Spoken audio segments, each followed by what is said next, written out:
Mtume anaelekeza, ukitaka kujiona kama wewe una neema kiasi gani, hebu tazama wale waliokuwa na maisha chini yako wewe. Ukitaka kujua thamani ya miguu miwili uliyokuwa nayo, mtazame yule aliyopoteza mguu mmoja. Ukitaka kujua thamani ya macho mawili uliyokuwa nayo, mtazame yule aliyopoteza jicho moja. Ukitaka kujua thamani ya miguu miwili uliyokuwa nayo, mtazame yule aliyokuwa kiwete, hana mguu kabisa.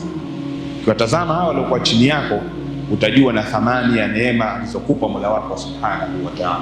Wakati wewe unapata milo mitatu kwa siku na bado unalalamika juu ya maisha hayo, kuna mwenzio anapata mlo mmoja na hajui anaupataje. Wakati wewe nyumbani kwako na magari, ukitoka unachagua leo nitoke na hii nitoke na ile, kuna mwenzio kila siku mpaka leo anatoka na daladala na hajua lini atapata walau bodaboda. Wakati wewe unayo pesa ya kuita Bolt uwahi ofisini kwako katika majukumu yako kwa utaratibu, kwa salama na amani, basi na bughudha yoyote, kuna mwenzio miaka nenda miaka rudi, utaratibu wake mpaka leo ni kugombania madaladala.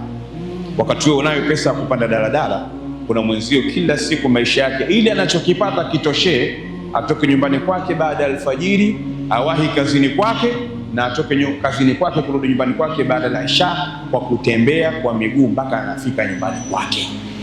Ukitaka kujua neema uliyokuwa nayo thamani yake, mtazame aliyokuwa chini yake. Yote haya yakusanye katika maneno ambayo tumeyatanguliza kuyasema. Mambo matano anayajua Mwenyezi Mungu Subhanahu wa Ta'ala. Wewe ni nani, utakuwaje na ukoje, wa ya'lam ma fil arham. Hata hivyo ulivyo Mungu ndo anayejua, na ndio maana ukawa hivyo.